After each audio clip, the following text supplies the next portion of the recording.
All right, let's dive into an incredible story of family, famine, and forgiveness. We're talking about a high-stakes drama where one single decision could mean the difference between life and death. Just think about that for a second. I mean, what a gut-wrenching choice, right? There's no easy answer. You're pitting the absolute need for survival against the deep love you have for your family. Well, for the patriarch Israel, you might also know him as Jacob, and his sons, this wasn't some thought experiment.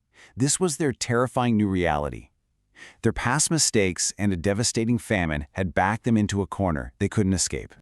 So you have to wonder, how on earth did they end up in a situation this bad? Well, it's a story that's really rooted in a devastating famine, a deep-seated fear of repeating past tragedies, and a father's just paralyzing grief. The situation is dire. I mean, the grain they got from their first trip to Egypt, it's gone. The whole family is staring starvation right in the face. So Israel gives what sounds like a simple command. Go again, buy us a little food. But everybody in that room knows it is not that simple. And here's why. Here's the catch. The powerful Egyptian governor, who is secretly their brother Joseph that they sold into slavery years ago, he gave them a chilling ultimatum on their first visit. If you want more food, you have to bring your youngest brother Benjamin with you. Israel is absolutely horrified. See, Benjamin is the only other son of his beloved late wife, Rachel. He just can't bear the thought of losing him, especially after losing Joseph. So in his pain, he lashes out. He blames his other sons for even telling the governor they had another brother. The family is stuck. So the whole family is just paralyzed by fear and grief. But if they do nothing, they're all going to starve. This is the moment where one son, Judah, steps up to break this horrible deadlock. And this contrast is just so important. On one side, you've got Israel, completely trapped in his grief, convinced that any move he makes is just going to lead to more loss. And on the other side, you have Judah. He's being pragmatic. He's basically saying, look, Dad, we can sit here and die, or we can take this risk so that our families might actually live. And this is the moment that changes everything. Judah makes this unbelievable vow. He tells his father, I will be surety for him. Now, this wasn't just some casual promise. In their culture, a surety was a legally binding guarantee. It meant Judah was putting his own life, his own future, on the line as collateral for his little brother. He's saying, if he doesn't come back, I will take the blame forever. Moved by this incredible promise from Judah, Israel finally, reluctantly agrees.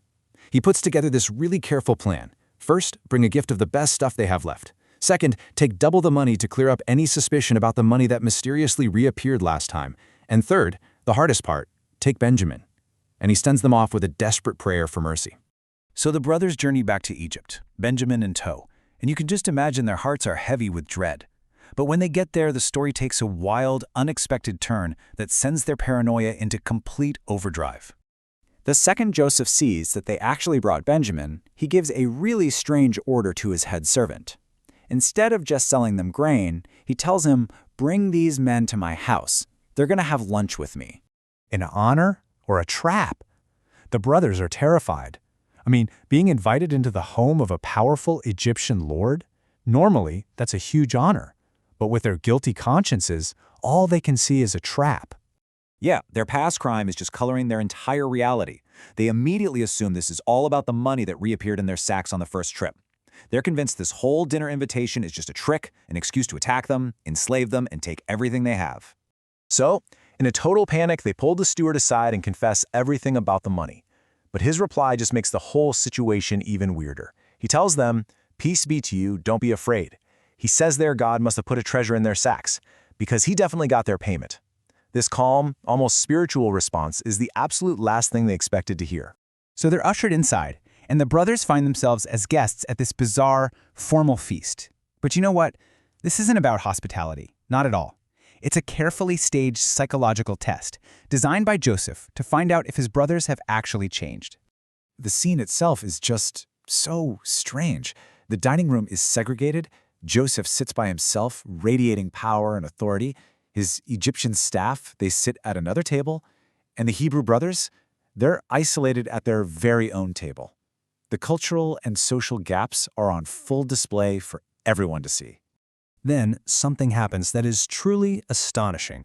The servants seat the 11 brothers at their table in the perfect order of their birth, from Reuben, the oldest, all the way down to Benjamin, the youngest. The brothers just look at each other in stunned silence. How?